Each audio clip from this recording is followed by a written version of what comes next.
Halo semuanya, perkenalkan kami mahasiswa Universitas Pasundan, jurusan Ilmu Administrasi Bisnis yang akan membahas materi tentang sanksi pajak di Indonesia.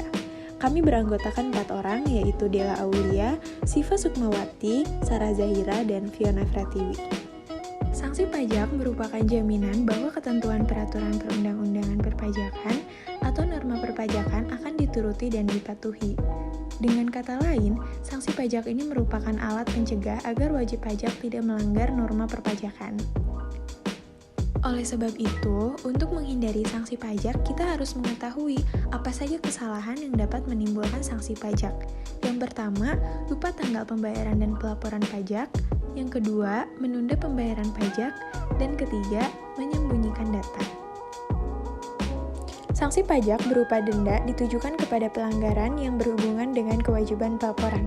Contohnya, telat menyampaikan SPT masa PPN dan SPT masa PPH. Sanksi administrasi merupakan sanksi yang berupa pembayaran kerugian terhadap negara seperti denda, bunga, dan kenaikan pajak yang harus dibayar oleh wajib pajak yang melakukan pelanggaran. Sedangkan, sanksi bunga ditujukan kepada wajib pajak yang melakukan pelanggaran terkait pembayaran pajak.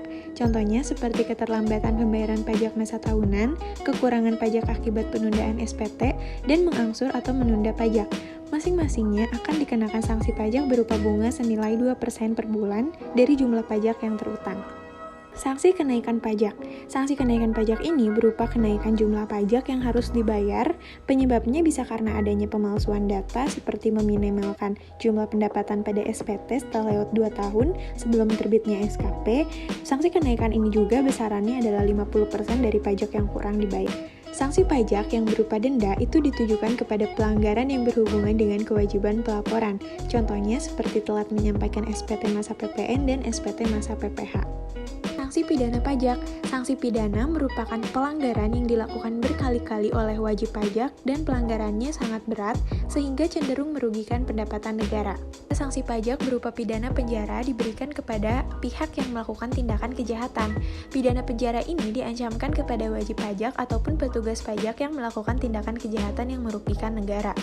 Berbeda dengan denda pidana dan pidana kurungan, bahwa pidana penjara ini tidak diancamkan kepada pihak ketiga. Selanjutnya, penyebab wajib pajak dikenakan sanksi pidana apabila diketahui dengan sengaja tidak menyampaikan SPT atau menyampaikan SPT yang isinya tidak benar. Sanksi pajak berupa pidana kurungan diberikan kepada wajib pajak yang melakukan pelanggaran. Pidana kurungan ini sebagai pengganti jika pelanggar tidak sanggup memenuhi denda pidana yang dikenakan. Sekian pembahasan dari kami tentang sanksi pajak di Indonesia. Atas perhatiannya kami ucapkan terima kasih.